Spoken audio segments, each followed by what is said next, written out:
নমস্কার বন্ধুরা, food point of দীপিকায় আপনাদের সকলকে স্বাগত। আমার আজকের রেসিপি চাউমিন। রেসিপিটা বিভিন্নভাবে বানানো যেতে পারে, তবে আমি যেভাবে বানিয়েছি সেইভাবে একবার বানিয়ে দেখতে পারেন। খেতে কিন্তু অসাধারণ হয়। বড় থেকে ছোট সকলেই এটা ভীষণ পছন্দ করবে। তো চলুন তাহলে রেসিপিটা বানানো শুরু করা যাক। চাউমিন বানানোর জন্য এখানে আমি একটা বড় প্যাকেট লম্বার চাউমিন নিয়ে নিয়েছি। চাউমিনটাকে দুই ভাগে ভেঙে নিয়েছি। এইবার ভাঙা টুকরোগুলোকে জলের মধ্যে দিয়ে সেদ্ধ করে নেব। জলটা আমার একদম ফুটতে আরম্ভ করেছিল, সেই অবস্থায় কিন্তু চাউমিনগুলো দিয়ে দিয়েছি। এইবার যখন ভালোভাবে ফুটে যাবে তখন এর মধ্যে দিয়ে দিলাম 1 চামচ মতো সাদা তেল। এটা দিলে কিন্তু চাউমিনটা আর একে অপরের সঙ্গে জড়িয়ে যাবে না। এইবার একটু দেখিয়ে দিই সেদ্ধটা কীরকম হলো। সেদ্ধটা কিন্তু 80% মতো সেদ্ধ করে নিতে হবে। 100% সেদ্ধ একদমই করা যাবে না, তাহলে কিন্তু এটা একদম নরম হয়ে দলা পাকিয়ে যাবে।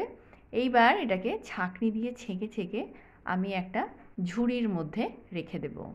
এতে করে জলটা পুরোপুরি বের হয়ে যাবে।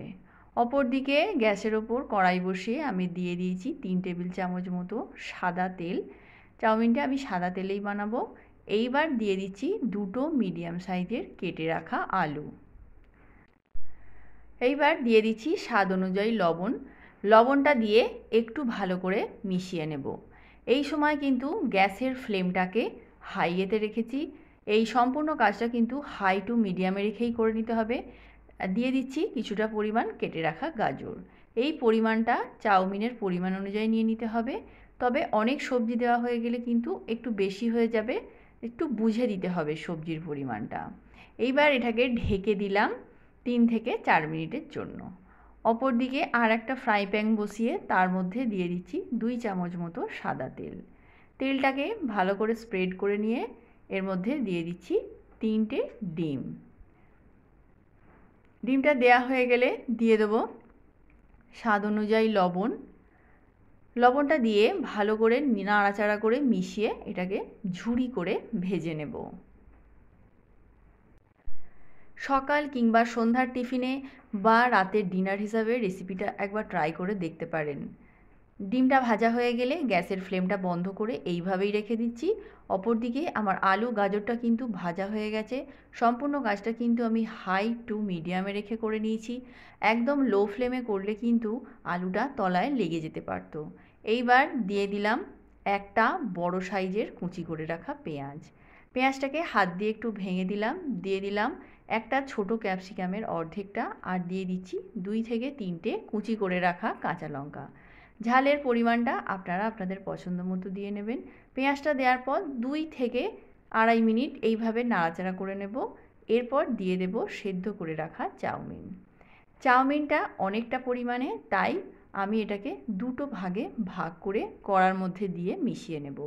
একেবারে দিলে মেশানোর ক্ষেত্রে অসুবিধে হতে পারে, তাই 2 ভাগে ভাগ করে এটাকে আমি দিয়ে মিশিয়ে নিচ্ছি। বাকিটাও আমি দিয়ে দিলাম। এইবারে খুব ভালো করে নাড়াচাড়া করে মিশিয়ে নেব। এই অবস্থায় কিন্তু গ্যাসের ফ্লেমটাকে একদম লোতে রেখেছি, না হলে কিন্তু চাউমিনটা কড়ার গায়ে লেগে যাবে।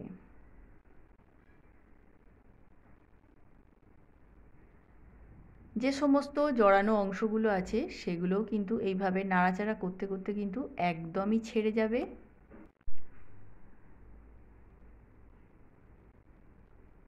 চাউমিনটা আমার ভালোভাবে মেশানো হয়ে গেছে। এইবার দিয়ে দিচ্ছি 1 চামচ মতো সয়া সস আর 3 চামচ মতো টমেটো সস।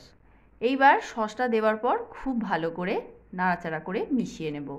দিয়ে দিচ্ছি ভেজে রাখা ডিম। এই সময় ডিমটা দিয়ে নিতে হবে। আপনারা চাইলে চাউমিনে আলুটা যখন ভাজা হবে সেই সময় একটু হলুদ অ্যাড করতে পারেন, সেটাও কিন্তু দেখতে সুন্দর হয়। আর সস ছাড়াও কিন্তু এই চাউমিনটা এইভাবেই খাওয়া যেতে পারে। তবে সসটা দিলাম টেস্টটা আরেকটু বাড়ানোর জন্য, আপনারা চাইলে এটাকে স্কিপও করতে পারেন। সমস্ত কিছু ভালো করে মিশিয়ে নিয়ে এইবার এটাকে আমি সার্ভ করে দেব।